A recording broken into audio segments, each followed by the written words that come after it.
Hi friends, welcome back to இதேவனம். இன்றைக்கி என்ன பண்ணிகிட்ருக்கோன்னு பார்த்தீங்கன்னா, நம்ம தோட்டத்தில் இருக்க செடிகள்லையும் மரங்கள்லையும் இந்த வெள்ளை வெள்ளை பூச்சின்னு சொல்லுவோம் இல்லையா, அந்த வெள்ளை வெள்ளை பூச்சியும் பெரிய பெரிய கட்டெரும்புகளும் சேர்ந்து இலையை கடிச்சு வச்சு செடிகளை வளர விடாமல் பண்ணிகிட்டே இருந்துச்சு. க்ரோத் ரொம்ப கம்மியாக இருந்துச்சு. முக்கியமாக பார்த்திங்கன்னா பலா மரத்துலேயும் சாத்துக்குடியிலையும் க்ரோத் ரொம்பவே கம்மியாக இருந்துச்சு. நாங்கள் ஒவ்வொரு டைம் வரும்போதும் இதை நோட் பண்ணிகிட்டே இருப்போம். சரி, இதுக்கு ஏதாவது நம்ம பண்ணி ஆகணுமே அப்படின்னு யோசிச்சுட்டே இருந்தோம்.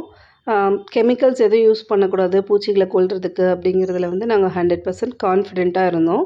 நம்ம தோட்டத்தில் இது வரைக்கும் எந்த விதமான கெமிக்கல்ஸுமே யூஸ் பண்ணது கிடையாது. அப்போ என்ன பண்ணலான்னு பார்த்துட்ருக்கும்போது தான் மீன் அமிலம் பற்றி கேள்விப்பட்டோம்.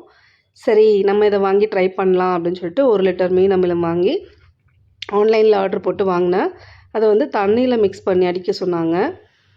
ஸோ வீடியோ 60 செகண்ட் தான் போட முடியும்.